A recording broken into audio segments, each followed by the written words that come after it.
Salve, salve rapaziada, fala você São Paulino, fala você São Paulina, você que ontem ficou extremamente preocupado e parecia que quem tava sem ar era a gente assistindo aquele primeiro tempo de São Paulo e LDU. Como eu falei pra vocês, LDU e São Paulo, né, que foi 2-1. Como eu falei pra vocês, eu não ia entrar ao vivo aqui porque ontem era aniversário da minha mãe, então eu fui ficar um tempinho com a minha família, com a minha irmã, com a minha rapaziada aqui. Então, por conta disso, nós não tivemos a nossa tradicional live pós-jogo, tá, rapaziada? Vocês sabem.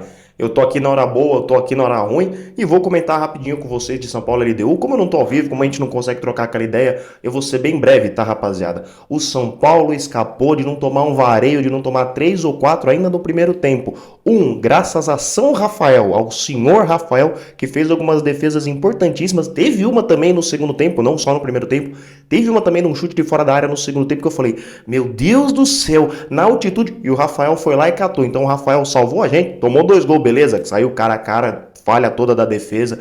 Gabi Neves e Alisson, que eu elogiei aqui no pré-jogo, misericórdia. Quando entrou o Luan e também o pessoal da LDU deu uma baixada nas linhas também, né? Baixada nas linhas é muito Nutella. Quando a LDU parou de atacar e começou a pensar, pô, 2-0 aqui com o São Paulo já tá legal, começou a se precaver, aí beleza. E colocou o Luan também, que ajudou na marcação. Pra mim, o Luan, que entrou no segundo tempo, foi melhor que Gabi Neves e Alisson, que eu tinha elogiado aqui no pré-jogo, não fujo não.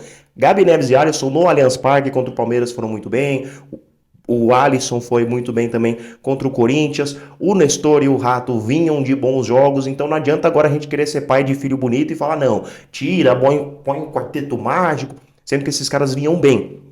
E também tem esse ponto positivo que no finalzinho do jogo que o São Paulo finalmente se encontrou, conseguiu fazer algumas coisas. O Luciano provou que eu tô errado. Não tem essa de Rato do lado direito, Nestor do lado esquerdo e Lucas centralizado. O Luciano tem vaga sim nesse time, porque ele dá um passe maravilhoso, deixa o Lucas na cara do gol, deixa o cara na cara do Lucas é boa, né? Deixa o Lucas na cara do gol e o Lucas não perde, a gente sabe. O Lucas já tem 3 gols, acho que em 5 jogos, Atlético Mineiro, Flamengo, Corinthians e tem acho que Botafogo pelo Brasileiro e mais um aí que eu tô me esquecendo, mas são 3 gols em 5 jogos se eu não estiver equivocado. Abaixo demais todo o sistema defensivo do São Paulo e também temos a baixa aí do Beraldo que eu vou comentar daqui a pouco. Mas este resultado de 2-1 é totalmente reversível. O São Paulo vai aqui no Morumbi diante de 50, 60 mil pessoas. Vou tentar ir nesse jogo da Sul-Americana. Não sei se já abriu as vendas. Imagino que para sócio torcedor sim. Então assim que abrir o público geral, vou tentar ir nessa partida também de São Paulo e São Lourenço, que vai ser dia 31 às 19 horas também. Eu sei que é um horário ruim. O pessoal aqui de São Paulo reclama pra caramba e a gente sabe por que reclama. Eu já cansei de reclamar de jogos às 19, 19h30. Eu acho que jogos de futebol na cidade de São Paulo à noite deveriam começar entre 8 e 8h30 da noite. No máximo também, no máximo 9 horas, que também depois para sair, para transporte, para metrô, é difícil. Jogo a 9h30 também já não gosto. Mas vocês sabem que eu sou chato pra caramba, critico tudo, principalmente com essa relação de horário que prejudica o torcedor, que engrandece o espetáculo. Aqui no Morumbi dá para fazer 2. Não vou ficar falando 3-0 que vai parecer soberbo ou qualquer coisa do tipo, mas dá para repetir a atuação que fez contra o São Lourenço e fez contra o próprio Corinthians, fazer 2 gols e se garantir na próxima fase da Sula. É só um gol de vantagem e repetindo, saiu barato. Era pra gente ter se ferrado muito mais, o time muito abaixo, quase que irreconhecível. E eu não vou ficar aqui julgando porque tem toda essa questão da altitude. Tô criticando caras que eu gosto, como o Gabriel Neves, que pra mim tem muita qualidade técnica, mas desde que sofreu a sua lesão, seu probleminha nas costelas contra o Palmeiras, naquele jogo do Allianz Parque, o Gabi Neves não voltou mesmo.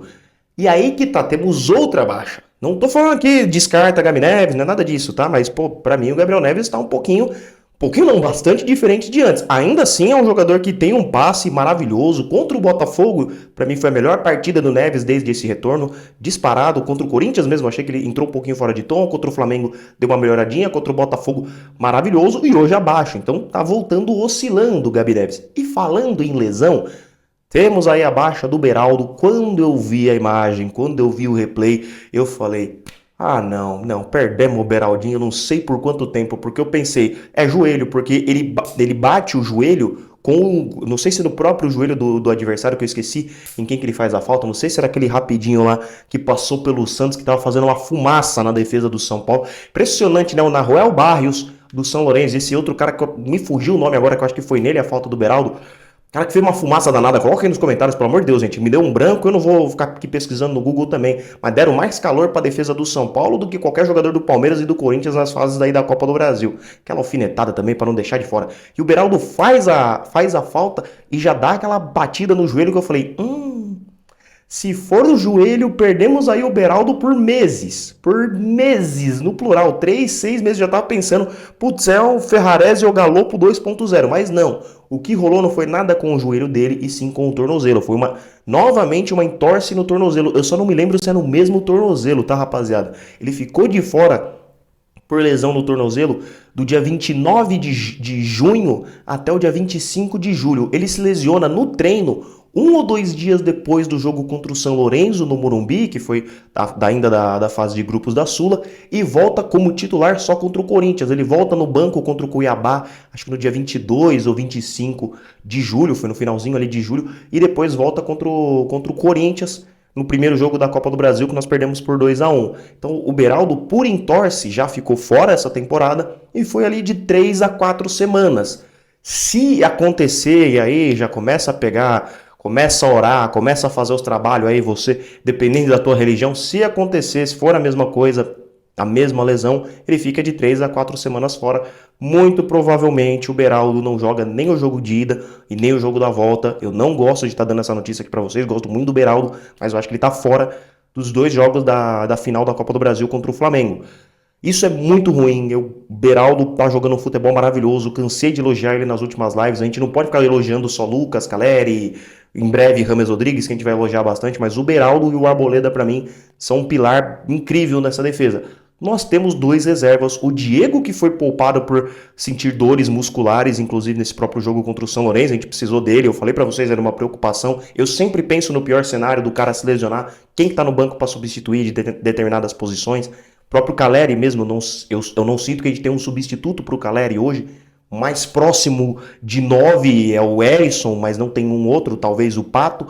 O Diego Costa é um cara que substituiu bem no jogo contra o Palmeiras, que o Beraldo estava fora. O Alan Franco entrou contra a LDU, óbvio, a LDU estava um pouquinho mais com o ritmo baixo, aquela coisa, mas não achei que o Alan Franco comprometeu, muito pelo contrário, entrou, fazia tempo que o Alan Franco não jogava, né, rapaziada? Alan Franco ali não sentiu, tudo tranquilo, não me lembro da outra partida do Alan Franco, e zagueiro entrando no meio do jogo, a gente sempre fica preocupado também do cara tá fora do ritmo, fora do tom da partida, mas não, o Alan Franco, muito bem, deu umas porradas também, gostei de ver o Alan Franco também dando umas porradas nos caras pra ver se os caras também davam uma baixada no ânimo, porque zagueiro argentino tem que saber bater também, senão não serve. Brincadeiras à parte, essa questão de saber bater, não achei que ele foi mal não, achei que o Alan Franco não comprometeu, muito pelo contrário, fez o feijãozinho com arroz de um bom zagueiro, e ponto, e acabou, que é o que a gente espera também, se ele tiver um lançamento, se ele tiver aquele negócio a mais, melhor ainda, mas temos aí Diego Costa e o Alan Franco, finalmente, muito bom saber que o Alan Franco tá um pouquinho melhor do que na época do Paulistão, quando ele chegou, que minha Nossa Senhora, temos 2 caras aí que vão substituir o Beraldo e que a gente tem que dar confiança, do outro lado tem o Arboleda, então